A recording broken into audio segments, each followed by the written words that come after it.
Let me get something straight. You are constantly bending over backwards, jumping through hoops, trying to make sure that every single person in your life is happy, content, thriving. But who's doing it for you? If I were to ask you right now to put all of the priorities and the people, things, situations in your life on a pedestal, do that for me in your head real quick. Maybe you have work first, some people have school, they have their ambitions, they have their family, friends, boyfriend or girlfriend. Now, where did you put yourself?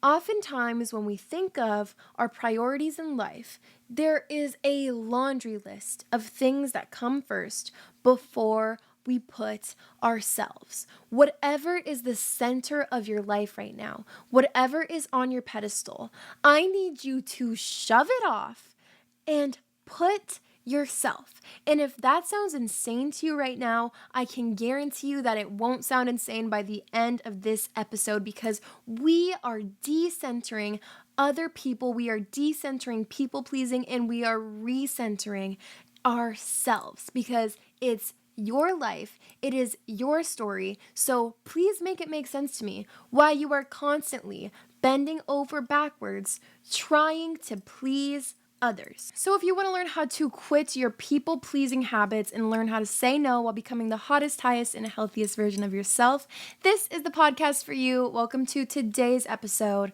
of Hot and Unbothered.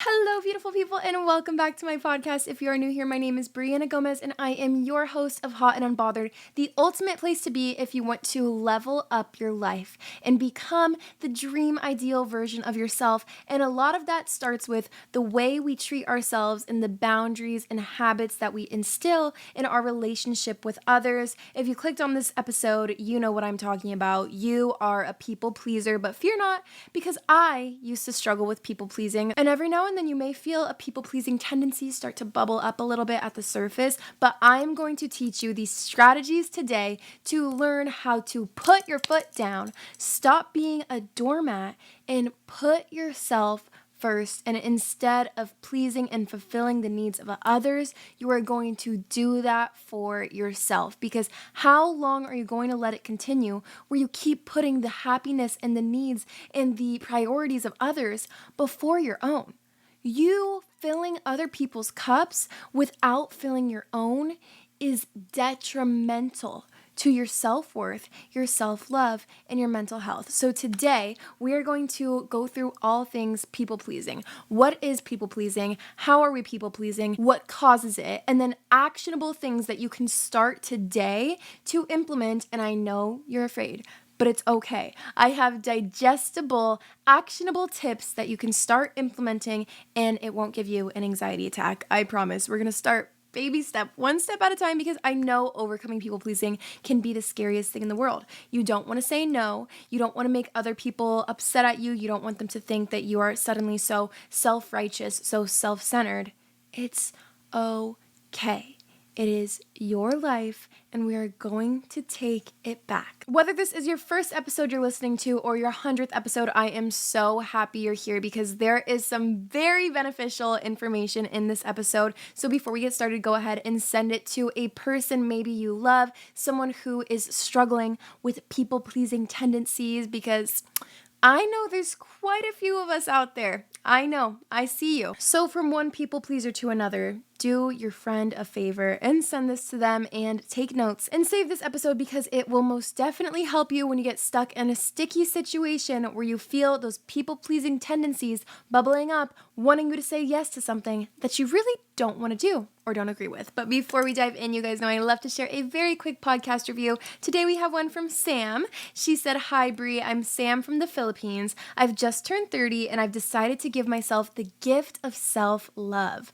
All my life I've put others before me. I prayed to God to help me become better, and I believe He led me to you. You have a gift of teaching us how to self-love. You not only touched me, but also led me to execute everything you taught me. I am so much better now. Your craft is so beautiful, and I'm forever grateful to you for being God's instrument in healing me. Thank you, Brie."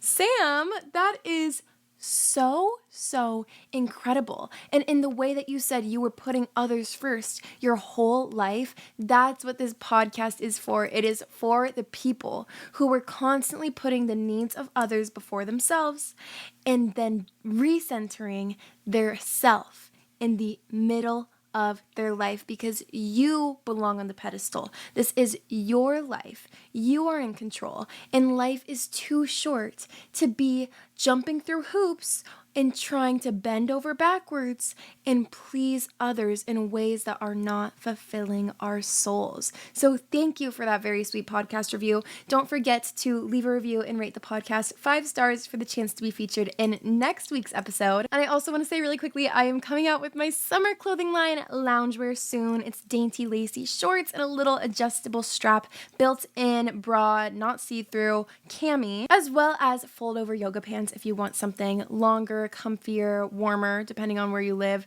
It's so cute. It's so comfy. It's so stretchy. But I just had to give you guys the sneak peek because it's so cute. So make sure to check my socials for updates on when you can get it. And it's all sustainably made and all size friendly. Love it. All right, class is in session. How do we see people pleasing in our lives? How do we recognize when we are people pleasing? A huge, very common place to see this is overcommitting to things that you don't necessarily want to do. Also, spreading yourself so thin. So this can come up in many ways. Maybe someone asks you to do something and you have a super booked schedule. You have school, then work, and then you were really looking forward to having some alone time to go home, cuddle up in bed, do your self-care, your skincare, watch your favorite show, make your favorite snack, light a candle, have a good time. But then your best friend in the whole wide world asks you, hey, I was wanting to go grab a drink tonight or go grab dinner. And you are like, ooh, and you had a long week that really doesn't sound like something you want to do. It wasn't in the cards for you. You weren't expecting it, but you feel really bad. You start thinking, well, I don't want that friend to think I don't like hanging out with them. I don't want them to be abandoned, left alone. Girl, BFFR, because what happened to your plans? I think a huge issue is that we don't prioritize or take seriously our plans with ourselves. However, dates with yourself are so important and very valid, yet somehow in our culture, we've started to prioritize and put more value into plans with others opposed to plans with ourselves. But alone time is where you fuel and recharge. And throughout the years, I found myself so many times in situations where I couldn't say no because I didn't want to upset the person who was inviting me to hang out. And then almost every single time, I would be there and I'd be like, wow, I wish I stayed home. This is miserable. I'm not having a good time, because you know your body more than anything else. And so when you're having that intuitive gut feeling of, oh, I really don't want to, but you're doing it for the other person, that's not going to work out. And I'm going to get into the difference between what I call a timid no and an empowered no. So there's a difference if the opportunity is actually really fun and you're totally free and you didn't have any other priorities for the night, but instead you're just a little scared, a little shy. There's a difference between being a little shy, a little anxious, and then your intuition telling you straight up, no, I do not have it in me today. I don't want to do this. And I do this also by spreading myself so thin. There's been times where I actually did this and I would be so exhausted, where I would be on a flight, but then I'd come back early because I wanted to make all things. I wanted to make the brand happy for work. I wanted to make my friends happy. I wanted to make my boyfriend happy. I was prioritizing and spreading myself so thin so that I would be able to dip a toe in the pool of each one: work life, social life, romantic life. But what about my life? What about my mental health? I left no space, no time or energy for myself to fuel my soul. And instead of being able to pick one and choose the option that would not stress me out, I would try to get it all done in a day.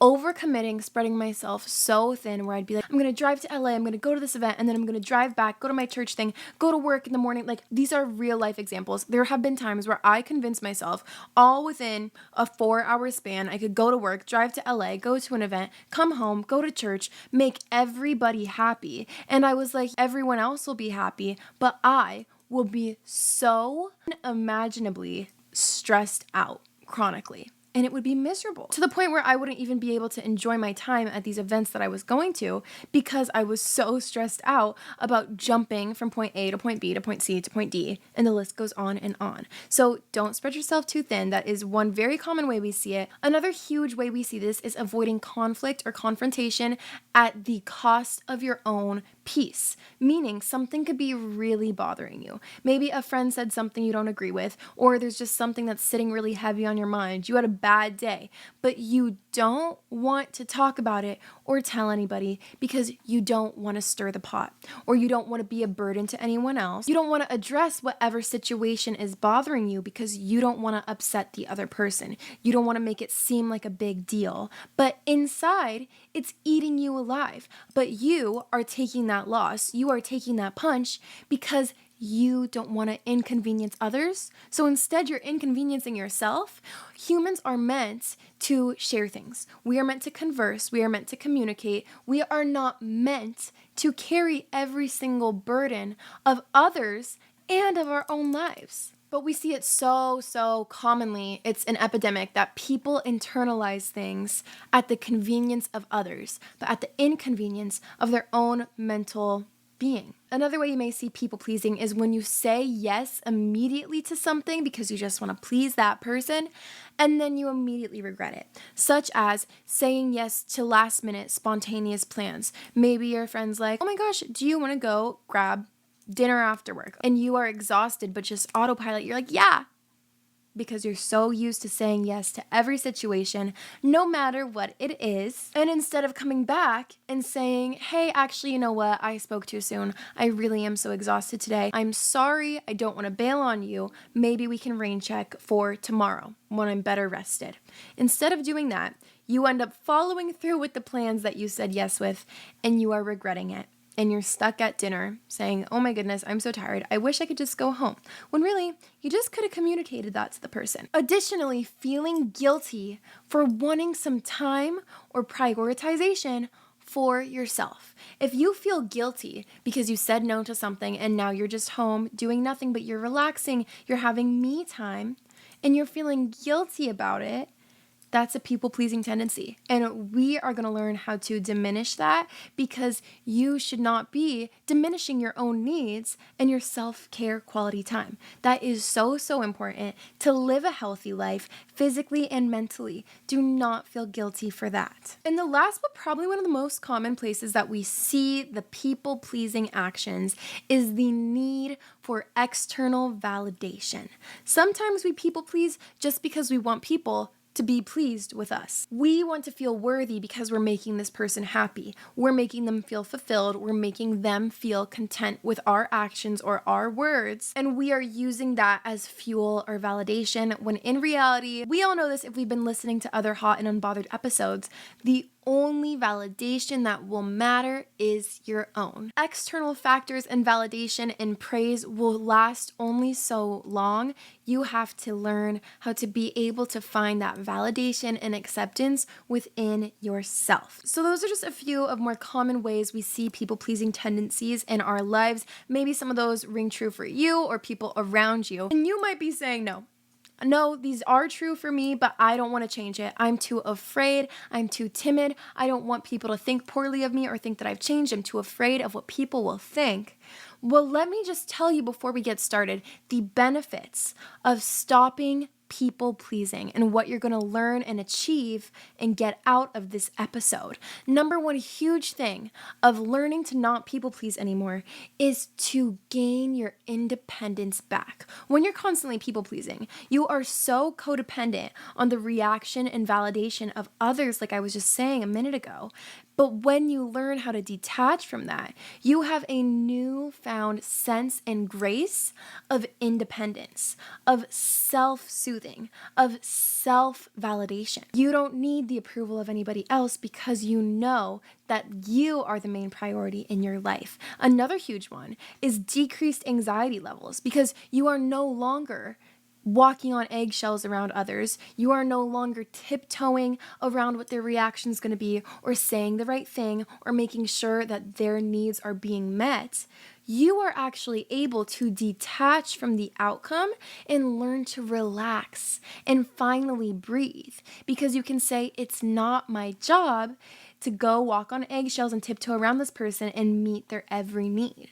That's not your job, and it is so incredibly freeing. So if you find yourself feeling anxious so often, you will find after this episode a newfound sense of peace and almost serenity that comes with the freedom of not needing to bend over backwards for others. Because when you are looking for approval and validation from others, your happiness and your sense of self-worth is at the mercy of someone else. But no longer people-pleasing is you taking back that power and holding it in your own hands. Another great thing you will find that many people don't think about is true, genuine friendships when you stop people-pleasing. When you're people-pleasing and you are tiptoeing around these friends, for example, you are almost creating a transactional friendship. I'll be your friend, but not only that, I will make sure you're constantly hearing what you want to hear. You are constantly being fulfilled, your needs being met. Whatever your slightest request is, whatever you want to do, we're going to do it. And I'm not going to have any say in it. You're basically saying, hey, you be my friend, I'll be your doormat. That's not a real friendship. If you can't state your exact needs or thoughts or opinions, but instead have to change or alter who you are in order to please someone else, that's not a true friend. And you're not even giving yourself or the other person a chance at creating a true, genuine friendship, because you're not being yourself. You're changing yourself to meet someone else's needs. That's not authentic, and that's not genuine. And so by additionally learning these healthy communication and confrontation skills, by not being a people pleaser anymore, you are creating true, genuine friendships. You'll learn how to communicate your boundaries and state your needs by not people pleasing, because I know that is something that my fellow people pleasers are very afraid of. If you're a people pleaser, setting boundaries, stating your needs, confronting someone about something is terrifying. It's like a horror movie. But when you learn to do this, it's crazy because the people around you will grow as well. So you're not only benefiting yourself, you are benefiting the people in your circle, the people who you are communicating with, by showing them and demonstrating what stating your needs and setting healthy boundaries looks like. And you are creating room and space for healthy, actionable conversations. But your friends are not even used to needing to have these conversations because of the fact that they've never had to. So it's a two-way street. Yes, maybe you are people pleasing them, but also, have you ever tried to state your needs or have a conversation about it? Just saying. Because if you are constantly walking on eggshells around the specific person, they are in for a rude awakening when they get to the real world. If you're constantly feeding them everything they want to hear, they aren't growing, they aren't learning, they aren't bettering themselves as a person. You people pleasing, when you think you are helping, is actually in fact hindering their growth. So it may be scary and it may take some adjustment and communication. But I promise in the long run, you will see how beneficial this is for everybody involved. So let's get into what causes people pleasing. Why do we people please? A huge portion of this comes from either fear of rejection or fear of abandonment. And this can go so deep into childhood wounds. Maybe someone in your life left you, or maybe you felt like you always needed to get their approval. And maybe no matter how hard you tried, it was never good enough for someone. So now in your adult life or in your teen life, whatever phase you're in, you find yourself recreating those same patterns, searching for approval because you are afraid of not being good enough. You are afraid of being rejected if you speak your truth, if you say the wrong thing, if you confront a person. You're afraid that it will make them reject you or resent you. And this can come not only from your childhood, but also past relationships. So there are a lot of ways that this could have been rooted. Additionally, just tying your self-worth to the need of being liked or being needed. Some people, they just really need to feel needed, wanted, liked, adored. And so when you are pleasing people, yes, it is at your own expense, but you feel like you are getting some sort of short form gratification because you say the right thing and they're happy with it. And your mind kind of signals that as a reward, even though it's not being true to yourself. Something a little deep this could also be linked to is childhood conditioning, especially in women. There is that stigma that they always need to be liked or good or well behaved, always pleasant, always just doing the right thing. And so some people might take that the wrong way, and they might say, well, that's now my role, is to please every single person in my life and always be pleasant and always make sure everyone's happy, even if it is at the expense of my own happiness or sanity. And overall, a lack of boundaries and a lack of identity can also contribute so greatly to this. Maybe you don't know how to put up a boundary and say, I cannot take this. I will not accept this. I will not tolerate this. Maybe this comes from your childhood. Maybe this comes from relationships. Maybe this is just who you are as a person. You've just never been good at setting boundaries, and that's okay. Boundaries are really scary, almost terrifying for some people. And this ties into the lack of identity, because if you don't know who you are and you don't have your own set of morals, then how are you going to know where to draw the line? You won't. And so that's why some people, you let them push you to the very end because you don't care. You literally don't care because you have been so dependent on others your entire life that you didn't develop your own set of thinking. You were too busy and focused on agreeing with one person and adapting with their set of beliefs, adapting with what they wanted to hear, that you didn't form your own opinions or thoughts, which can be really scary, especially if it's instilled within you at such a young age. You need to know that it's not your fault. When you are conditioned to live a certain way or treat others a certain way and fulfill the needs of other people, it's not your fault if you live life anxiously trying to please others. But the good news is, it's not too late. Today, you are going to learn how to flip the script and become the priority in your own life and work on pleasing yourself before you go pleasing others. But don't worry, because there are things you can do even if it is deeply rooted. You can do shadow work. Go back and ask yourself, where do I think that these deep core wounds could have formed from? Was it a relationship with a parent, a sibling, or was it a toxic relationship that you had where you were super codependent on this person and they were super hot and cold with you and you felt the need to always make them happy for the sake of your relationship so they didn't take it out on you? There are so many different toxic relationships and scenarios that this could have bubbled from. So having shadow work is super beneficial, honestly, to figuring out where this may have stemmed from, because that can help in the healing process. And then additionally, soul searching, staring at yourself in the mirror, going off into nature and sitting with yourself and asking yourself, who am I? Because maybe in the past you did struggle with your own identity. You did struggle with having your own set of morals or beliefs. But the good news is, it's never too late to form those on your own. So sit with yourself, journal, interview yourself, ask yourself questions, and ask, who am I? What do I believe in? What do I enjoy? You can start small and work your way up, but get to know yourself and get to know where you draw the line. And an affirmation that really helps me with the root of our people pleasing is, I release the need to be liked, and I choose to be me regardless of what others think. I release the need to be liked, and I choose to be me regardless of what others think.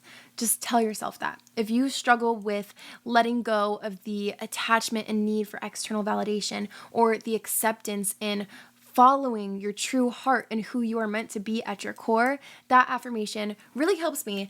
But let's get into the actionable things that you can start right this second. Start practicing them now, and it will help you no longer be a people pleaser. The number one practice to implement when you are faced in a people-pleasing situation is to learn to start saying no without guilt. Saying no is not a crime. I need you to drill that through your head. A phase that I want you to remember and cling on to: it's not my job to please others. It's not my job to make sure someone has plans tonight. It's not my job to say yes to everything. It's not my job to bend over backwards pleasing others. It's not my job to say yes to everything. It's not my job to fulfill someone else's cup before filling my own.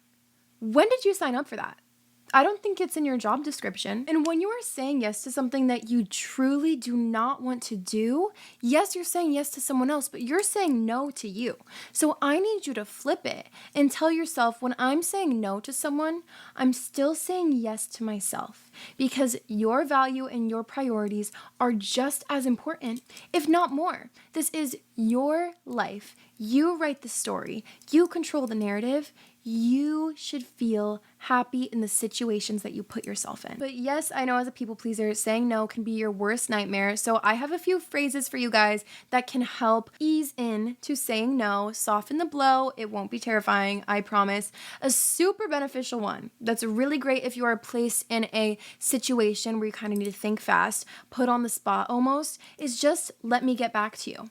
It gives you the time and the space to really reflect, ask yourself how you feel about these plans or this question that you're being asked, and really think and form your own opinion. You don't have to give someone an answer just because they're asking you. Doesn't mean you have to answer right away. Give yourself the time and space to think and reflect. Just say, let me get back to you. It's a very normal response. Perfectly respectable because it buys you time, but it also breaks your automatic yes habit. We're going to practice soft no's. This is saying no. You don't have to be mean. I used to think that saying no was so mean, and I was terrified of it. But you can just say, oh, that doesn't work for me tonight. And you can offer an alternative. Hey, maybe next time. Or even if you're scared of hurting someone's feelings because you don't like their dress that they're wearing. They ask you, do you think this dress is cute? If you don't like it, you don't have to lie and say yes. Even things as minuscule as that are people-pleasing tendencies. You can just say, you know what? It's cute, but I think that this would flatter you more or work best on you. Or again, someone invites you to their birthday party. You can say, oh, that doesn't work for me tonight, but thank you so much for thinking about me or for inviting me or including me. You can still say thank you for the offer, but you don't have to accept. If we were to accept every single invitation that came our way, every single opportunity, that would be insane. You also don't owe anyone an explanation. You don't owe anyone anything, which is a huge breakthrough realization that comes when you are unlearning people pleasing, but you don't owe an explanation. In the past, when I had to say no to somebody, I felt the need to articulate the craziest story and make sure they knew, oh my gosh, there's a super good reason why I can't come. You know, my grandma's sick, or I really am super stressed and I feel the need to not even necessarily make something up, which I'll admit there have been times in the past where I did make up stories because I wanted to say no when I was younger, but I didn't know how because I felt like just not wanting to or just not feeling up for it or not being in the mood, I thought it wasn't a good enough reason. That in itself is a perfect enough reason, but I would feel the need to dramatize. I'm so exhausted today. I did XYZ. I worked for 6 hours and I was standing and there were customers yelling at me and then I got home and my parents were fighting. Yes, you can tell someone that if you want to, but you have no obligation, which I think is really important to recognize. You don't need to explain yourself. And your no, yes, it might disappoint somebody for the time being, but they will understand, because something you need to recognize is that every single person has been in this boat. If you are a human living on Earth and you're interacting with other humans, every single person at some point in their life has experienced being faced with a situation that they're not entirely up for. And they experience that same moral conflict that you're conflicted with. Oh my gosh, I don't feel like it, but I don't want to let them down. They will be okay. Maybe they might be disappointed for a second. It's okay. Sometimes you gotta put you first, and that is not a crime. It's not. So stop treating it like one. There are people who have done much worse things and don't feel guilty about it at all. And what kind of helps is, okay, put yourself maybe in the other friend's situation. Would they feel so terrible if they were in your shoes and they had something going on and they needed to say no? No. It's okay, babes. It's okay to say no. You did nothing wrong. And saying no to someone else is saying yes to you, which is still a win. So how are we going to rewire this guilt in our brain? Number one thing I need you to do overall is stop apologizing, which this is the one that I would say I'm still working on myself. I do struggle with over apologizing. I can't help it. And people notice it in relationships and regular daily situations. Saying sorry for everything. you don't need to say sorry. So regardless of the situation, whether you're saying no or yes to someone, it's daily life. Don't say sorry if you did nothing wrong. Say sorry if you stepped on someone's shoe. Say sorry if you lost somebody's dog. Say sorry. But say sorry when you mean it. Don't say sorry when you are just overcompensating for the fear that you might have upset someone. And just remember that you are allowed to rest. You are allowed to recharge, refuel. You're allowed to protect your peace because this is going to make you a better friend moving forward. So I think that your friends or the people in your life should be grateful that you are taking time and putting an effort into fueling your own soul. And the biggest wake-up call here is that people who truly love you, appreciate you, and value, they will not force you to self-abandon to meet their needs. They are not going to get mad at you. They are not going to resent you or reject you or disown you if you say no once or twice or 5 times. It doesn't matter. And if someone does that, that person is not your friend to begin with. So you don't need to be afraid of someone's reaction because the people who truly love you and care about you, they will understand. All you have to do is just communicate and be honest. And in the same way, you don't need to give in to peer pressure because if someone loves you and cares about you and values your friendship, they aren't going to force you into a situation that you aren't comfortable with or you aren't feeling up for. That's not a true friend. They will understand. And so a great way to kind of dip your toe in, adjust to the situation because it's not instantly going to be easy, but it's to start small. Say no to something with low stakes, like getting ice cream or something if you don't feel like it. Obviously, don't say no to things that you actually want to do just for practice, but little things like that. You can say no. Even it used to be so bad. Someone would call me and I would be in the middle of something, wanting to have me time or wanting to have a productive day, and someone would call me. They're bored. They need something to do. They need someone to talk to. So I would stay on the phone with them for hours just because I felt bad, even though I had a whole plan for my day. Put it all aside, forget what I want, put this person first, which I will say, there are exceptions. There are times maybe someone is going through an emergency and they really, really need you. They really need a shoulder to cry on, obviously. But in everyday situations, it's just not always your responsibility to please everybody at all times, especially if you have your own things you need to do. And a great way to also do this is to find a compromise, find a middle ground. Like I was saying, offer an alternative. You know what? I can't talk on the phone right now, or I can talk for a 5-minute quick chat right now, tell me what's going on, and then I'll text you after, or I can call you later when I'm done with XYZ. It doesn't all need to be at somebody else's convenience. Yours matters too. So now we're gonna get into having hot and unbothered boundaries. What is a boundary? Some people think that when they set a boundary, it is a hard no. You say, I'm not going out on weeknights, and you can never go out on a weeknight ever in your life. That is not necessarily the case. Boundaries are not walls. They are doors that you get to choose whether or not get opened. So you can have a general structure of your boundaries, but if there is something that you reflect on and you do want to make an exception to this boundary, do it. But have your boundaries because you need some sort of guidance or moral compass almost, so that way when you are faced in a on-the-spot situation, you have your boundaries set and you can healthily communicate them because boundaries are normal. Are they as normalized as they should be? Most definitely not. But I think all the healthy and successful people in the world draw boundaries. And this doesn't have to do with being mean or being stubborn or being too tough like a stick in the mud. This just means being clear. And a great way to do this is to set your intentions with everything you do. I saw a friend group say this, and it's worked with me and my friends, but it's just setting your intentions. So say a friend group is going out one night. Say this at the beginning of the night while everyone's getting ready or the girls are just all getting together, and you say set your intentions. So that way we know that we're all on the same page. That way we know Bree and the Hot and Unbothered girls don't want to go make out with boys. I don't know. These are just examples. But maybe some of the other friends, they do want to go do that and they want to go meet up with a guy or whatever. Set those intentions at the beginning and draw your boundaries so that way when it comes down to it, you aren't put in a situation that you aren't comfortable with. And then everyone knows what your boundaries and intentions are from the beginning of the night. So no one's going to try to push each other's boundaries. Healthy friendships and relationships do not involve pushing each other's boundaries in unhealthy ways. There's a difference between pushing someone's boundaries and stepping out of your comfort zone. So just know the difference. And something that comes with boundaries is a newfound sense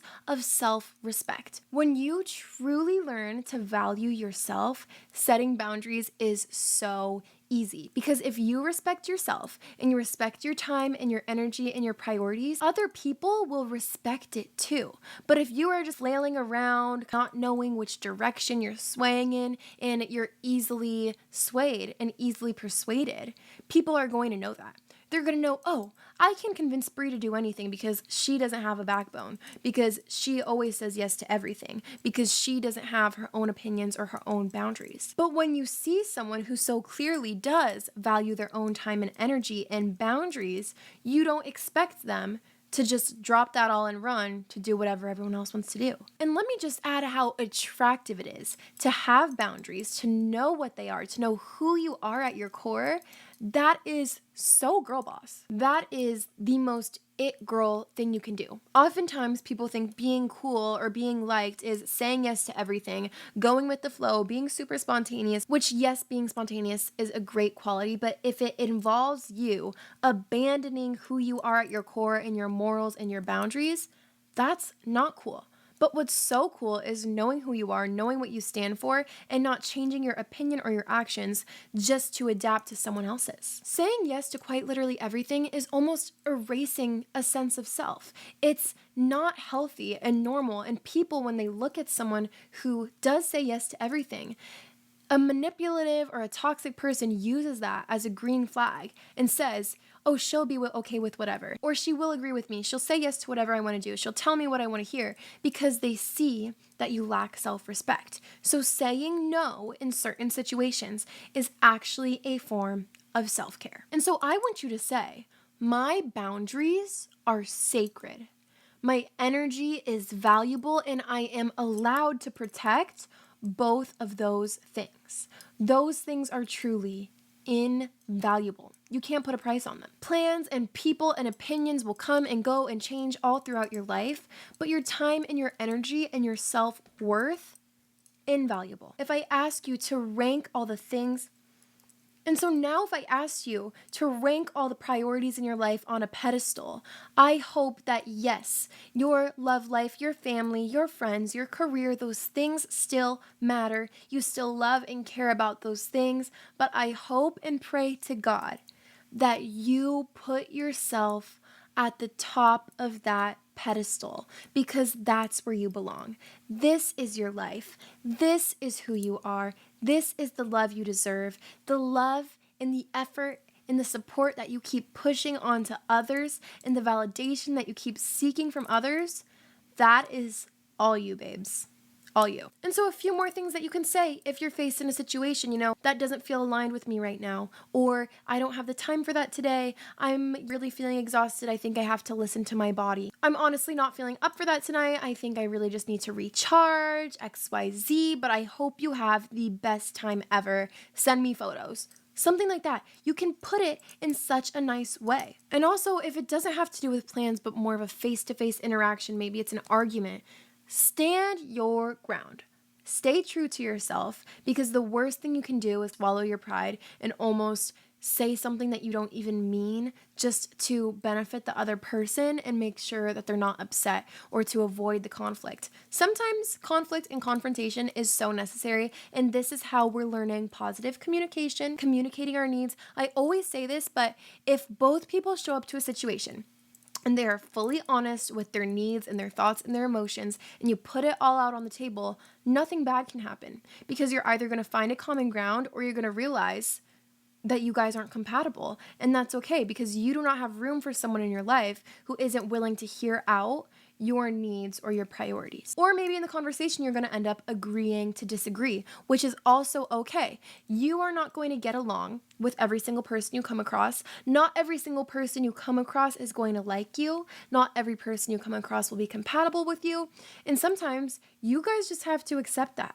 And that's okay. And I think agreeing to disagree or accepting the fact that me and this person don't get along is so much better than abandoning who I am at my core just so I can make sure they leave feeling happy. So I want you guys to really just sit and reflect or journal on, what am I saying yes to that's draining me? Ask yourself, is it plans? Is it silencing your own opinions to please someone else? Is it agreeing with things that you don't agree with to make sure that this person feels validated? And my challenge to each one of you is to say one empowered no this week and to celebrate it. Maybe it's going to be at work. Maybe you're going to say no to someone who asked you to pick up an extra project that you didn't agree for. Or maybe it's saying no to plans when you're really exhausted and you just don't feel like it and you don't have the energy for it. And celebrate that, because again, saying no to someone else is saying yes to you, and that is always worth celebrating. I need you to remember that your worth is not tied to your availability.